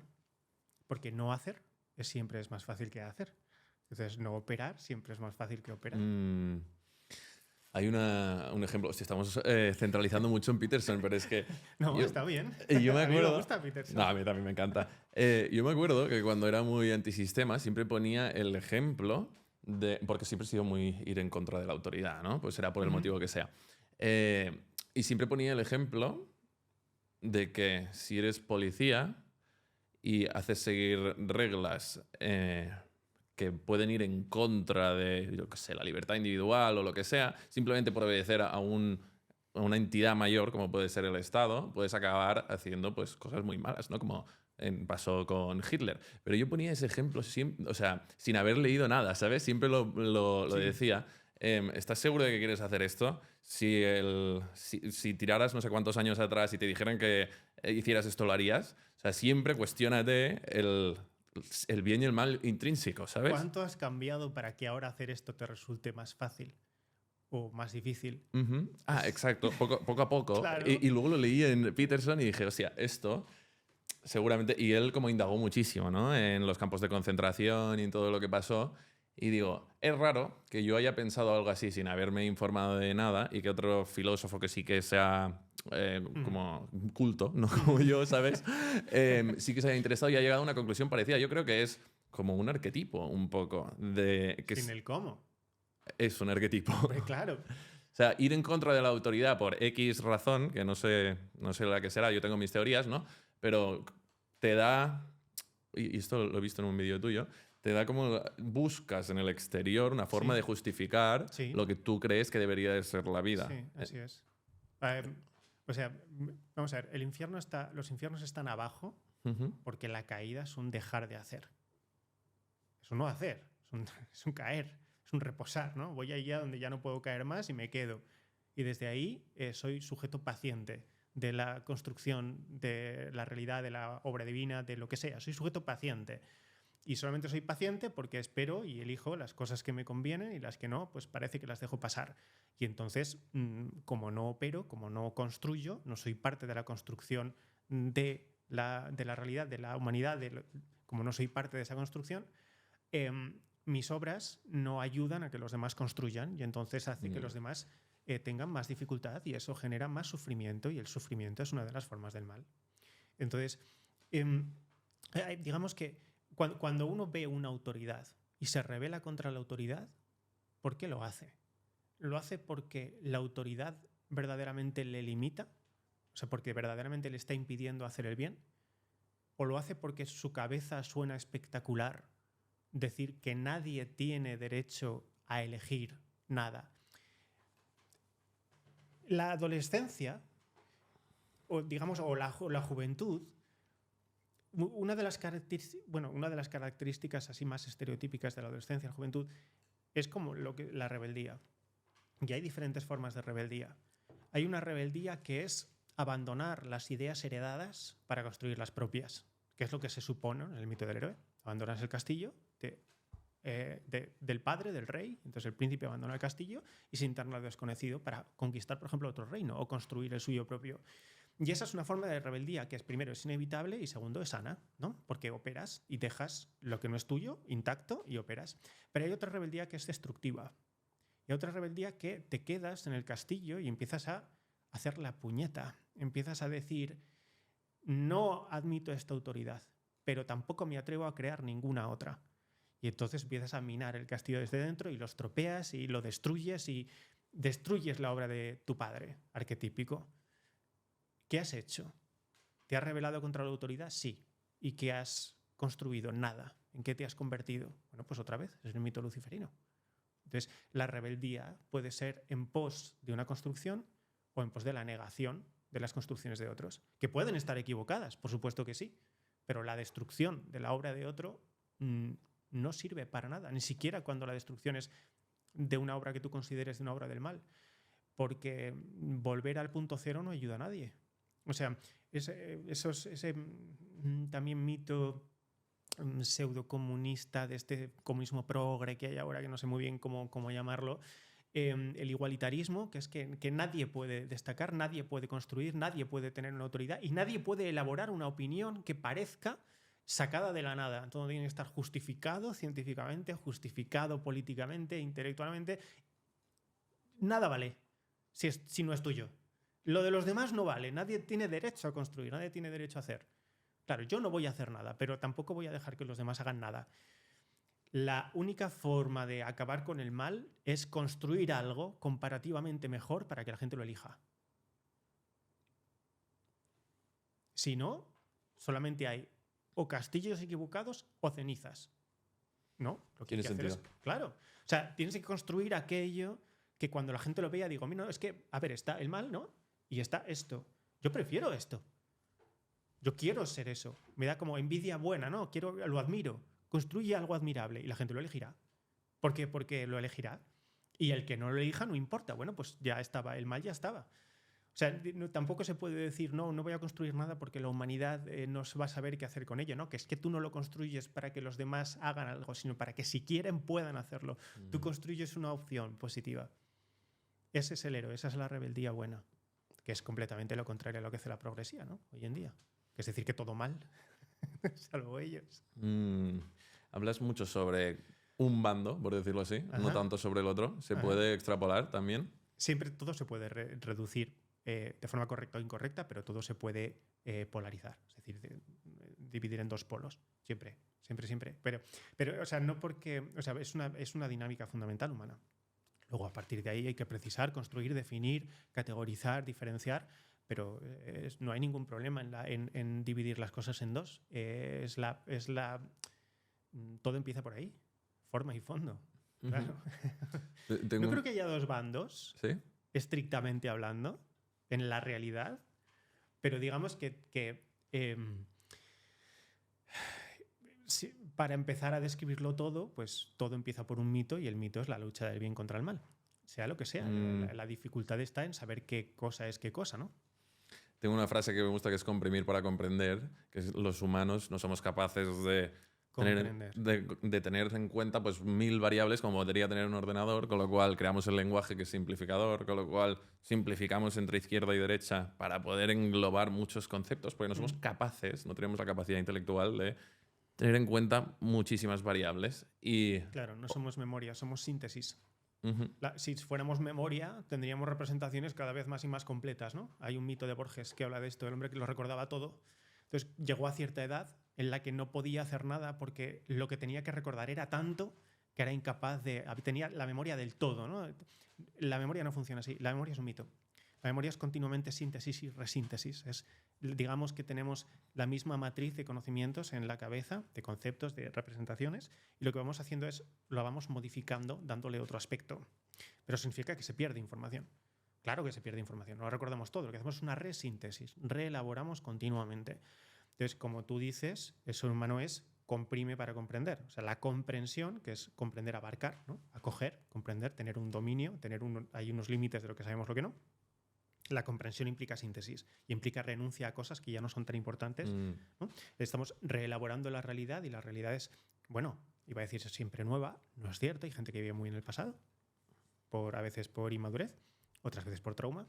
El trauma hace eso, es una incapacidad de deshacer una representación vieja, ¿no? Y de enfrentarte a lo nuevo.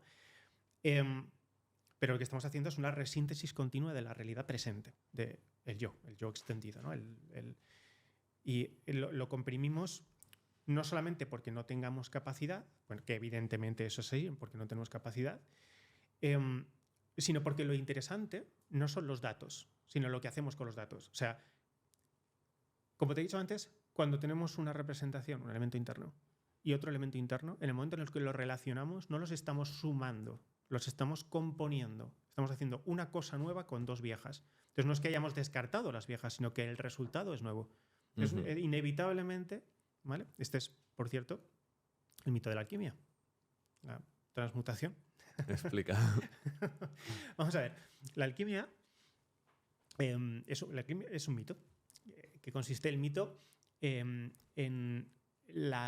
el anhelo del hombre por dominar la transformación de la materia.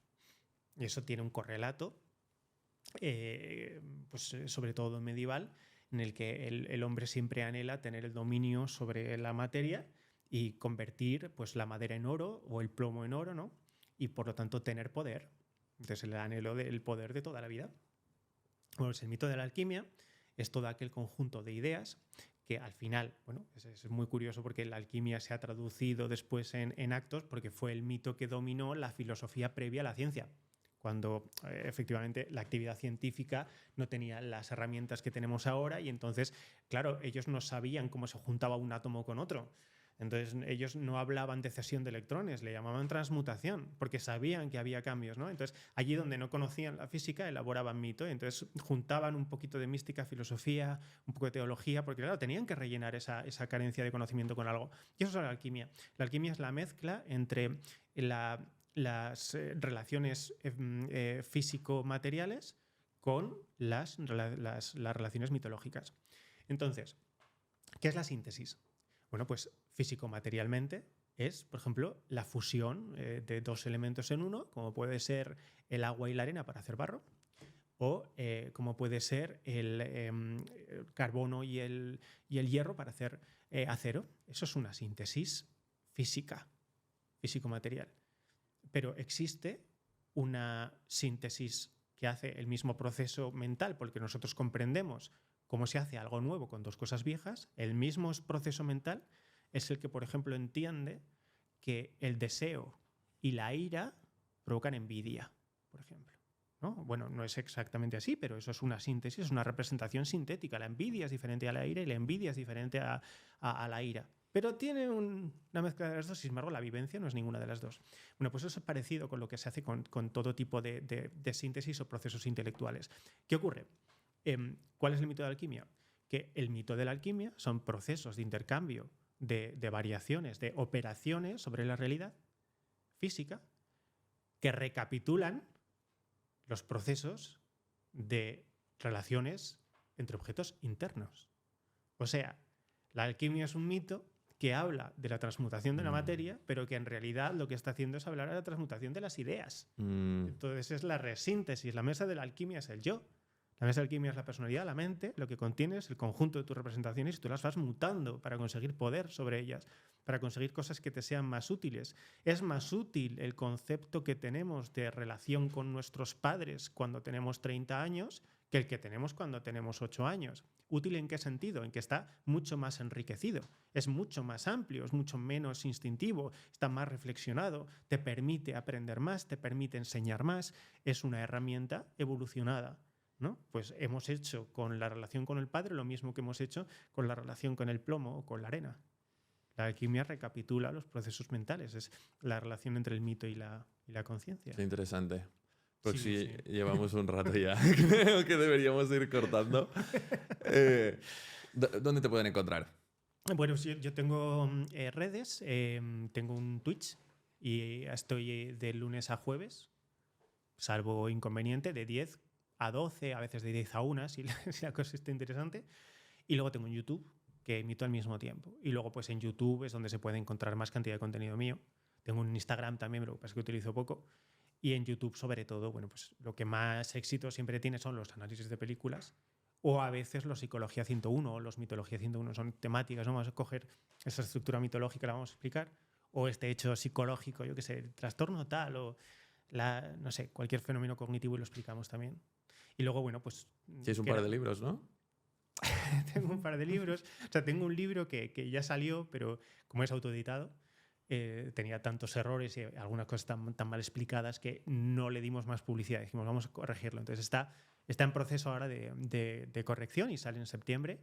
Y otro que también sale en septiembre. ¿El de teoría de la mente? No, teoría de la magia. Teoría de la mente creo que me llevará muchísimo tiempo porque es muy complicado explicar eso de forma que yo esté seguro de que no estoy diciendo una barbaridad. Entonces creo que me llevará más tiempo. Pero el libro que saqué es Polaris, es un libro sobre mitología y fenomenología de los sexos, pero explicada mitológicamente. Entonces es los sexos, ¿no? Es psicología arquetípica, que es la mezcla o la conjunción de la biología y el mito. Eso es psicología arquetípica. Y el otro, pues que está en proceso, psicología de la magia, y que es la magia. O sea, le llamamos psicología de la magia, pero es un error, es filosofía de la magia. Entonces, ¿en qué consiste el mito de la magia? ¿Qué es la magia en realidad? ¿Qué es psicológicamente? ¿Qué es mitológicamente? Y eso. Muy bien, Proxy, pues ya saben dónde encontrarte, varios sitios. Ha sido un placer, tío. Me ha molado Muchas mucho. gracias por la invitación.